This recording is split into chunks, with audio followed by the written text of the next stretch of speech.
How's it going, guys? I want to show off something really cool today. Normally here on CCG Replay, we look at games that are no longer in print, and when they were in print, we're not dove into too incredibly deeply. You know, we've got Digimon Digibattle deck profiles here, a game that no one thought was even playable. We've looked at all of the Robotech stuff, a game that people don't even know exists. We have some old school Dragon Ball Z deck profiles, which there are far too few of in existence. But today, I want to show off something that is a little newer. I know we've looked at a couple of new things. You know, we've looked at Tasso Showdown, that game that I'm actually working on that's coming out in the near future, going to Kickstarter in June. So it's not all dead games we look at here, but that's most of what we do. But I've got a cool opportunity today to show off a game that my buddy is actually putting out. He's been working on it for about 2 years, and it's finally ready to be printed and played. He's got print and play decks ready to go. There's 4 different factions in the game. Today I want to show you a deck profile for the Marbles faction. It's the yellow color in his game, and it's the color that I was most drawn to when looking into it first, and I've been playing this, and I like it quite a bit. I'm going to kind of go over what's in it, what it means, and just sort of show it off a little bit. Do bear with me a little bit. I cut these out pretty fast just to get them in sleeves, so there'll be a little bit of white edging on some of my proxies, but they'll get the job done. In this game called Runes of Ede, you have a deck called an Archive, and you have a deck of runes that is called a Stockpile. It's the mana system in this game is fairly similar to games like Hearthstone or Force of Will, where instead of having your lands in your deck, you have a separate deck that plays one every turn. So that's cool. You can never really get mana screwed or flooded, vice versa. But the unique thing about this game is that your archive is, or your stockpile, the rune deck, is also your life. So as you take damage in the game, you have to take 9 damage to lose. As you take damage, you reveal cards from your stockpile, and eventually you run into a situation where you have no shards left, no runes left. You can take 9 damage, which means realistically you can go up to 9 energy. You can go farther than that, but it means you can't take a full 9 to lose, because you lose as soon as there are no shards in your or runes in your deck. Shards reminds me a lot of Argent Saga for anyone who's played that game, so shards is a word I say a lot on accident. But so there's a cool balance there where you decide, is it worth going to 10 or 11 energy, 10 or 11 runes on the board, spendable mana, or do I want to keep it capped at 9 so I have 9 life to get? That's kind of the unique balance in this game. Another cool thing is that within your stockpile, you also have ancient runes, which have effects on them that you can cast during the game. This one, during the main phase, I can pay 2 to use this effect. But if this card is revealed from your deck as damage, you just get to resolve the effect immediately. So a deck has to be 18 cards. It has to include 9 regular runes, and it can include up to 9 ancient runes. So we'll get into that in just a second. Once we see more of what the deck does, the runes will make a little more sense. So I'll go into that a little bit later. For now, we'll get into just the deck itself. First off, there are 3 copies of Jacob leading the fight. He's a 1-cost unit, has 1,000 power. In his game, his units have costs, and they have specified cost as well. This guy doesn't cost 1 and a yellow, it just has to be at least 1 yellow. He has a constant effect. During your turn, when a unit you control would gain power, increase that amount by 1,000 until the end of the turn. Marbles are all about, they have some ramp to get them into bigger units faster, but they're also all about getting guys on the board, making their effects real big, and then trying to do battle outside of the actual combat phase. So you can clear the board, clear your way into doing damage to your opponent without having to actually fight. Jacob is a huge part of why that is possible. There's a ton of cards, and there's even a keyword specific to this color that give you an additional power, and for him to double that power is pretty strong. He's definitely a very, very important part of the deck. We have Mido, the Giver. She's a 2-cost with 1,000 power, but she has a really unique effect that she's treated as a rune, and while she's in play, while she's readied, she can't be targeted. So as long as she's untapped, your opponent can't target her with effects and things like that, so she's pretty safe, but you can tap her for an extra energy. So you get her out on turn 2, on turn 3 you'll have 4 available energy. A unique thing about his game is that every single character in the game is unique, so I can't have 2 copies of her on the board. I only have 1. So you have to balance out like your curve and your costs and the number of copies you run of a character, because you can't play multiples of them on the board at a time.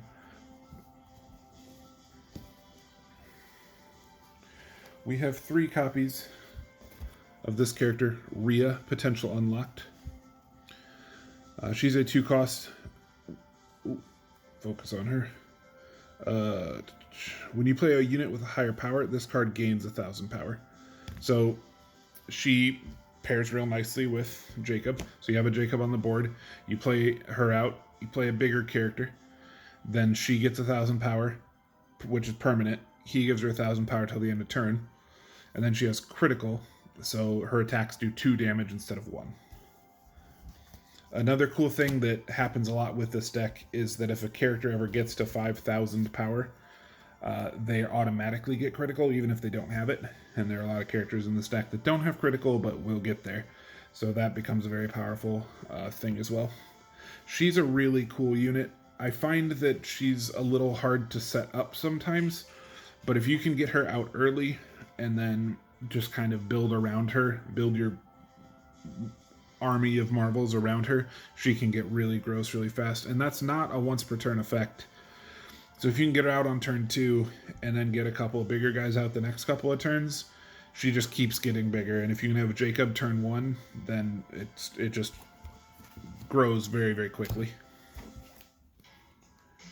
We've got 3 copies of Barrett, Marble Icon. Now this character here, he is really, really cool. He has Might. When this card defeats a unit, it gains 1,000 power. So that's kind of the key mechanic of marbles, is they have a permanent power buff when they beat something in battle. But on play, he fights a unit that costs 2 or less. So you play him and you just automatically fight something outside of the attack phase. So this is kind of what I was talking about, where you're trying to get your opponent's board cleared out before you actually get into battle, and this guy does that. So you play him, fight something with a cost of 2 or less. He has 1,500 power. He automatically becomes a 2,500 if he wins that fight. If you had a Jacob on board, he becomes a 3,500. So when you go into your actual battle step, 3,500 power on an actual attack is huge. This guy is awesome. If you can get this guy out consistently, he'll do quite well. And another guy, this guy is scary every time he hits board. This is Bale, Steadfast. He is a 3-cost, 3,000 power with Might and critical. Does 2 damage, and he gets plus 1,000 when he kills a guy. When he attacks or defends, you draw a card. That's a really, really cool effect. And every single time this gets played, your opponent immediately is like, well, I can't have that happening. So he has a big target on his back, but that's fine, because kind of taking the eyes off of some of your other units is a really good thing for this deck. So this character, awesome unit.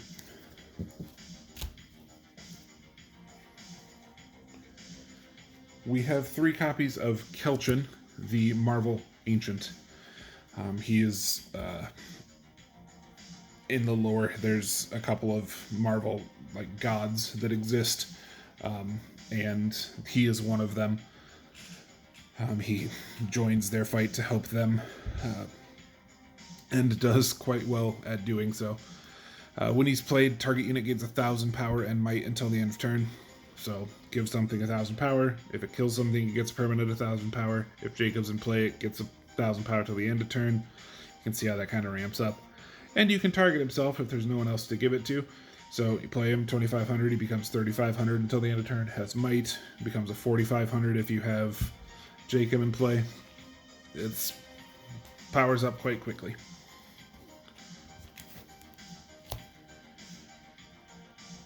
Getting into the 4 cost units, we've got Foss Unrelenting. 4 cost 4,000 power. This is a huge jump from the 25. He has might by himself, and he doesn't exhaust to attack. So he doesn't tap when he attacks, so he can attack and defend. So if you can attack with him, kill something, he becomes a 5,000. Then he can defend as a 5,000. The next turn he'll have critical because he has 5,000 power, which is just fantastic. This card is insane. Absolutely unhinged card here. This is a big part of why I think Marvels is as fun as it is.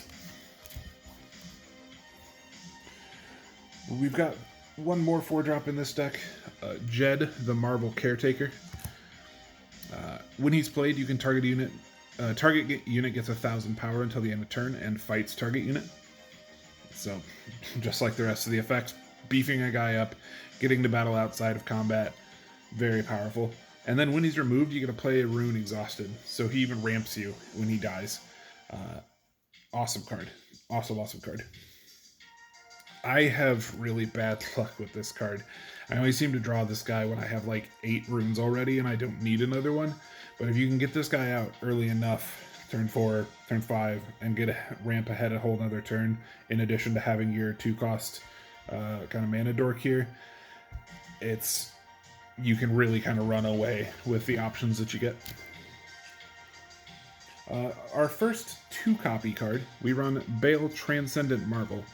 This is a 5-cost unit. He has 5,000 power, and he has might. Once per turn, when a unit you control breaks a rune, draw 1 and destroy a unit that costs 3 or less. So the deck obviously wants to do damage to your opponent, and if it gets to do damage, then it also gets to kill one of your opponent's units. Pretty good. And drawing a card is always good too. Might is great too. He has a 5,000 power, so he technically has critical too. He's a big unit, but getting into some of these 5-cost guys, there are a couple of higher cost units in this deck. That is kind of the point, but he is one I find I don't use as often as some of the others, so I've cut him to 2 in my list. Another unit I run at 2 is the other 5-cost unit for this deck, Jocko Marvel Ancient. He's a 5-cost 4,500 power. When he's removed, you revive a target unit that costs 3 or less and it gains 1,000 power. This is an awesome effect, don't get me wrong, and basically he's a great chump blocker, or if your opponent, no, not a chump, 4,500 power, he can block really big things, but with the intent of having him die, is sort of what I mean by chump.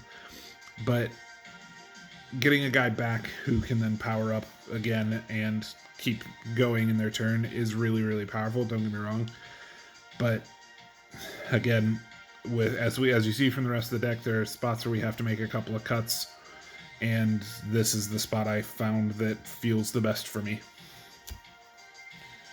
Going back to a 3 of, we've got Mac Marvel General. This is our first 6-cost unit. He has 5,500 power and might. When you play him, you fight a unit. If that unit was destroyed, you fight another unit. So he fights a unit, becomes a 6,500, fights another guy, becomes a 7,500. Just incredibly powerful, especially if you can have, if you have Jacob out, you fight a guy, you become 7,500 to start with, then you've got 8,500 if you successfully win, then you can still go into battle at 8,500 with critical. You get might, you go to 9,500 if they block, and then end of turn, you go back down to the 85. I mean, this guy is just massive and is probably my favorite card in the deck, to be honest. I absolutely adore this card. And our final warrior in the deck, Jed, the Marvel Awakening. Now, this is a 2 of. He's an 8 cost. It's not often that we're going to get a slam an 8 cost down on the board. But he has Devastate, so instead of critical doing 2 damage, he has Devastate, which is 3. He also has Might. When he's played, he destroys all other units, even your own. Constant, the first time each turn this unit is targeted by an opponent's effect, negate that effect. So your opponent has to burn a whole use of something to be able to hit him with any kind of effects. But you just set him down, board wipe your opponent's board, and then you hit them for 3. That's should be pretty close to game by the time he's able to hit board. If not, still resetting both players' boards to 0 is pretty incredible too. Especially if you can get away with something like having like 10 or so energy available. When you play this character, you can play him, get a 2 cost out, get a 1 cost, and an event. You know, there's a couple things you can do to not have him just on the board by himself when you're done. But sometimes just being able to wipe the board and get past everything in play is pretty strong. There are some times where your opponent will have really set up already, and there's nothing you can really do about it till you can kind of see this guy. That's one thing that is a little hard with this deck, is being a deck that is like top-end focused. It does take a little bit to set this deck up, but if you can get the ball rolling and get the wind in its sails, it can really get big and hard to deal with. There's so many times where you set a guy on the board and your opponent's like, what do you mean he's a 6,500? And you go, well, yeah, that's what he's got. And their biggest guy is like 2,000. That's the last unit for the deck. Now I'm going to show you what are called event cards. These cards are like spells in Magic. They're instant speed spells. There are regular kind of enchantments or sorcery speed as well. Our first one here is one of the sorcery speed ones. You play this during your turn. I run 3 copies of this. Clash of the Titans. Target unit gains 1,000 power and fights target unit. Just like I was saying at the beginning of the video, being able to do battle outside of the attack phase and still get your attacks is so huge. You get this card on the board, or you get like Jacob on the board to give something plus 1,000 when it gets power. This gives it 1,000. Jacob gives it an extra 1,000. Then they fight. If they have might, they get a permanent 1,000 buff from that, which then gives them a buff from Jacob. It can just really pile up. This card is awesome. You want to see this as often as possible. So we run the maximum 3 copies. And then we have a kind of instant speed event. This card we run 3 copies of. It is a 2 cost called Call of the Marvels. The events with these kind of lightning bolts in the background is how you know that they are instant speed. But this one has Rummage 5, which is like Scry. For a Marvel unit, cost 2 or less and play it. So go to the top 5 of your deck, try to find a 2 or less Marvel unit and play it. This is really cool to be able to extend your turn offensively if you want to, but also it's a great response defensively if your opponent clears your board out, and then you're like, all right, hang on, you're going to declare an attack, I'm going to declare this, try to search top 5 of my deck for hope I pull a blocker. And there are so many times that I've weaseled myself out of taking a huge hit just because I've been able to pull a unit with this card. Very powerful and super versatile.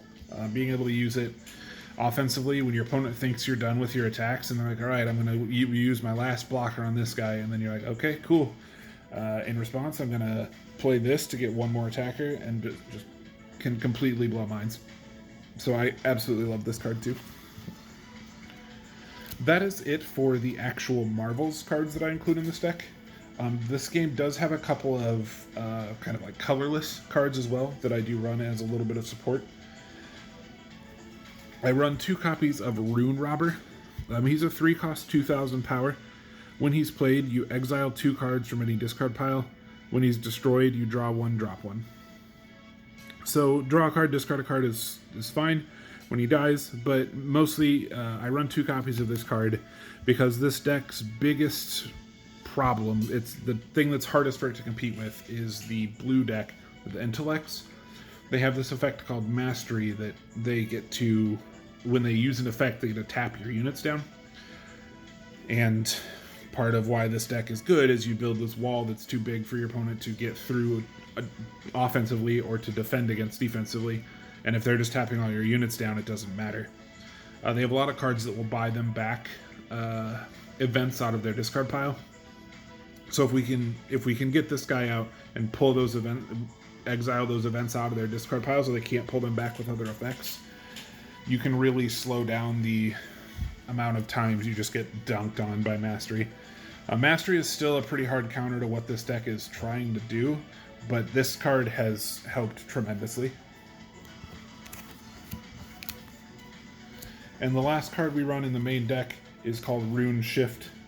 This is a 2-cost event. You return a rune you control to the stockpile. Search your stockpile for any rune and play it, then shuffle your stockpile. So the purpose of this card per se is to help kind of facilitate a multicolor deck. You can like put a yellow shard back or a yellow rune back in your deck, pull out a red one so that you can play yellow-red, things like that. But what it also does is it lets you put back used runes and get new ones. I'm going to get into that in just a second with the actual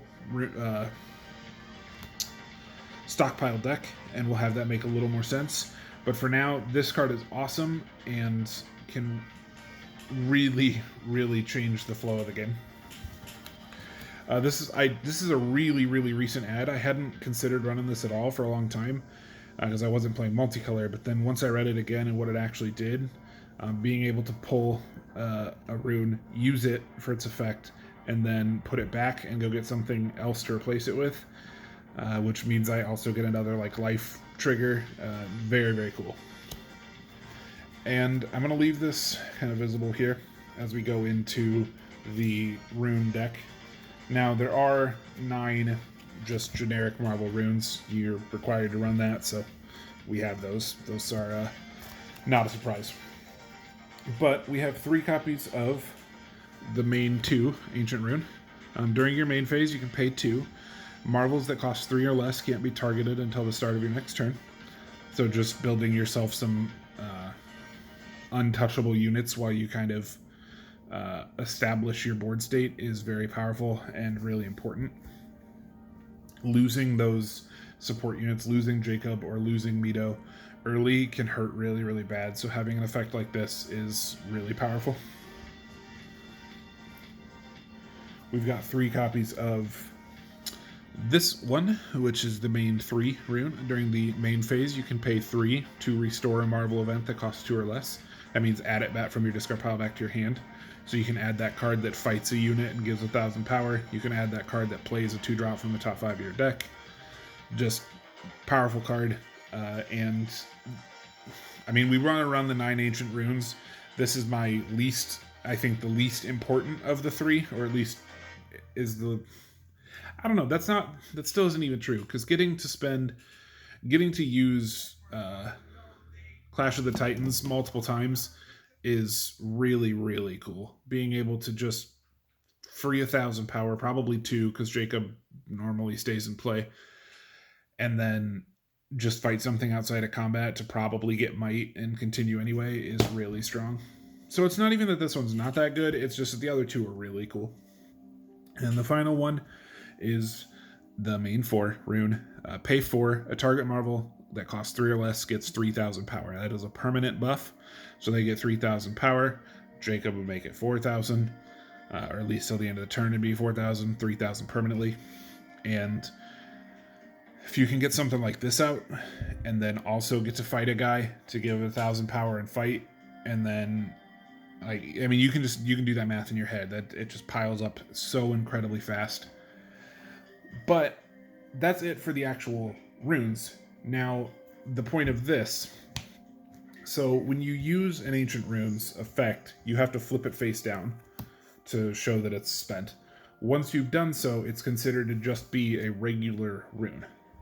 So once you spend one of these effects, you can use this card to shuffle this rune, the Ancient Rune, who is now technically a rune, back into your stockpile, and then get another rune out. You have to pick a regular rune, which is fine, because it means now you've got a rune in the deck that can be triggered as a damage, or maybe you'll even draw it later and be able to use it again.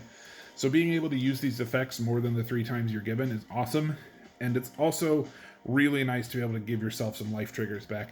It's cool to be able to get these out and use them, but sometimes it feels real bad when you're like, man, I've just hit like 6 of my 9 runes in my 8 energy. I've got 6 ancient runes out, it means that my whole life deck is just going to be flat flips. And that's a shame. It's awesome when you can use these effects for free. So if you can put these back into the deck after they're spent, if you've gotten to use them once, put them back into the deck and then get to use them again for free, that is so strong. This was a super good add to the deck. The deck list, I think, is currently 44 cards. It has to be 40 cards minimum. There isn't, at least from what I've seen so far, a maximum. I feel like 44 is kind of fine for this deck. It does have a little bit of draw power. It does have a pretty consistent early curve. And it also, getting to use these effects that give you big stat buffs means that your guys are a little stickier than they are in most decks. So we don't have to see as many options to draw because our guys get to stay in play a little longer than they do for some other decks. But that's really it for my discussion of my Marvels list. Right now, the card pool is not incredibly huge for each color. There's pretty much, if you ran 3 of every card in every color, there'd be 42 cards per deck. So adding, like, customization isn't huge yet. There are some more cards coming, and each color is getting another handful of cards to allow for more of that. Right now, it's just kind of print and play at the cards that they've tested and are ready to go. But there is still, as you can see from like these colorless cards, there's a little bit of wiggle room and a little bit of ability to kind of flesh this into something that fits you a little more.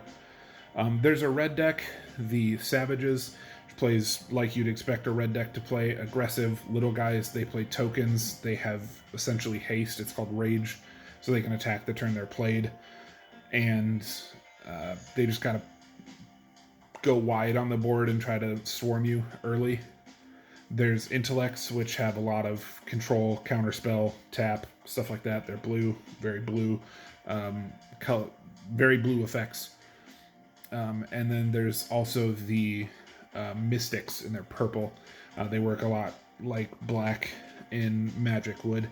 They've got a lot of kind of discard pile manipulation. They've got a lot of effects where they kill their own units, or they give kind of permanent negative effects to your opponent's cards. All 4 decks are really, really cool in their own way, and they all perform very differently, but they all are fairly balanced to each other. Blue, if you let blue get the best of you, blue is a hard match for yellow, but things like Rune Robber really do help kind of swing that tide back in your favor a little bit. Before I had him, I had told the guy who made this game, Matt, I had told him a lot of times, I was like, man, I think blue is kind of busted. But it actually is balanced out a lot with this new version of the list. For now, though, I'm not going to take any more of your time. I'll go over my list for the other colors as kind of more gets into this. But I just was excited. I'm loving the game. I'm really excited to be involved in the testing process. I'm happy to. It means a lot that my opinion matters to anyone. So that's cool. I just wanted to get some footage of this out there into the world, and Matt, the guy who made the game, has a incredibly successful channel of his own where he'll have plenty of content to follow along with too, which I'll link in the group or in the description here. I'll also put a link to the Discord and the Facebook group so you can get into this yourself. Right now it is all print and play, so it's literally free to play. Cost me $17 or something to print all 4 decks at my local Staples. Then I just threw them into some sleeves over the top of some bulk other cards. You can use Magic lands. I use just bulk Dragon Ball Super cards, is what it is. But get playing. It's really cool. He's made a really cool product here, and there's plenty of more exciting stuff to come. Thanks for hanging out. I'll see you next time.